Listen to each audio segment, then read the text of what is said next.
So, a lot of chocolate is stone ground with big machines that I don't have and can't afford. What I do have is a granite mortar and pestle, which will take longer but will have to do. I wanted to buy a cacao fruit so I could roast the beans myself, but I could not find one for the life of me. So instead, I settled and got some cacao nibs. These nibs are from Peru. It has a nice little description of where they came from on the back. They are from the Criollo cacao bean, which would have been the same cacao beans that the Aztecs and Mayans used.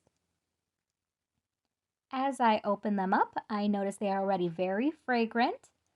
I did specifically get nibs instead of cacao beans because I didn't trust myself to properly deshell them.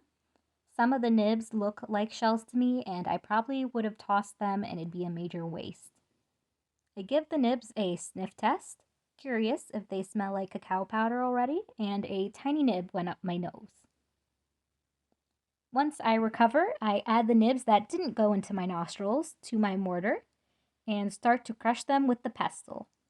I'm pretty good with a mortar and pestle from working in a pharmacy, but it still takes a real long time. The key is to smash what you're grinding real good and then use circular or semicircular motions to ground them against the stone, making the powder finer. Here you can see cocoa powder just starting to form. Eventually I get quite a bit of cocoa powder, but I'm still not done. I gotta get this stuff ground enough that it releases its natural cocoa butter. I think it will be fine enough once I get a bit of a paste going, and I still have a long way to go. Hand grinding cacao gives you a chance to reconsider your major life choices. Like why you didn't join that Zen Buddhist temple when you had the chance. You could have become so Zen, but instead you went to college, which is totally not Zen. Anyways, I finally got a paste going. The paste is pretty hard and not really pasty yet, and that's because I haven't added any heat. So to get it out of the mortar, I used a spoon to scrape it and put it in a bowl for later. Here I am using a sift to separate the cacao butter chunks from the cacao powder it hasn't already stuck to. I didn't need this step to make the chocolate, I just thought it would be neat to show you. What I do need is a lot more cocoa powder. So here's round 2 of cacao nib grinding. To properly grind all the nibs, I can't add a whole lot to my mortar, otherwise I won't be able to get a consistent powder. This is the max amount of nibs I can do at a time. To get the amount of chocolate that I want, I had to do 4 rounds of this, which got a little frustrating. Luckily, I realized I could still grind while watching Law & Order SVU, which helped. In the end, I have about a cup and a half of cacao powder / butter, which I add to my tiny food processor just to make sure I get the grounds fine enough to become a decent chocolate. I use the food processor in 5-minute intervals so that it doesn't overheat and or explode.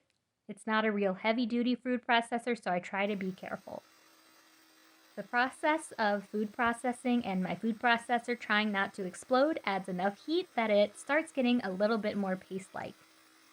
I do this for half an hour before I get fed up and add cocoa butter that I bought at Whole Foods to speed the process along.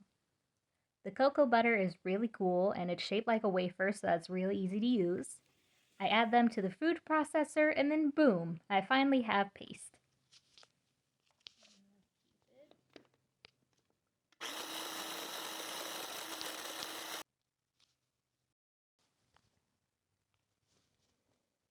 You can see the butter still isn't fully incorporated into the paste, but that's fine because I still need to add more heat, which will melt the butter anyway.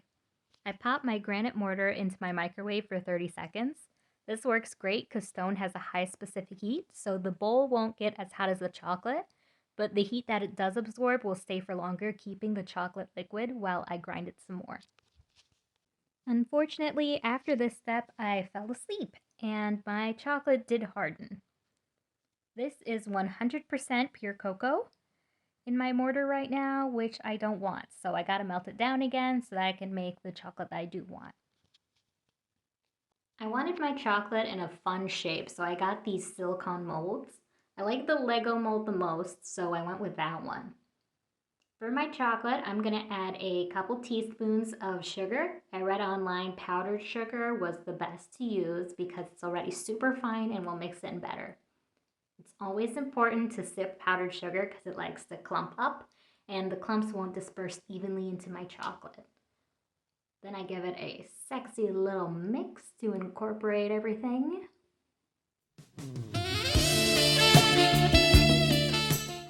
I got sea salt flakes just for the chocolate because we bougie like that. And I add a generous pinch and mixy mix. The next step is that I gotta temper this chocolate so that it molds right. So I pop it into the microwave again in 30-second intervals until it reaches 100 degrees Fahrenheit, which is what Google recommended. It's real liquid at this point, so I use this chance to filter the chocolate to make sure there's no big nib chunks that got missed. Now time to pour in my mold. Nice and slow so that I don't spill and make a huge mess. Then I scrape over the top so it's got a nice smooth finish and that I don't waste anything. And I let it sit for a couple hours to harden. Then I go check on it. I pop one out, looks great at first, but then I notice the little Lego bumps aren't perfect. When pulling them out, the little bumps got stuck in the mold. Maybe I should have let them sit longer, but oh well, good enough. Now this chocolate is 90% cacao, which is very dark. It's also hand grinded for the most part, so not as smooth. I cut the Legos in half for my classmates so that I don't feel obliged to endure the super strong cacao. And I'm done. What do you think?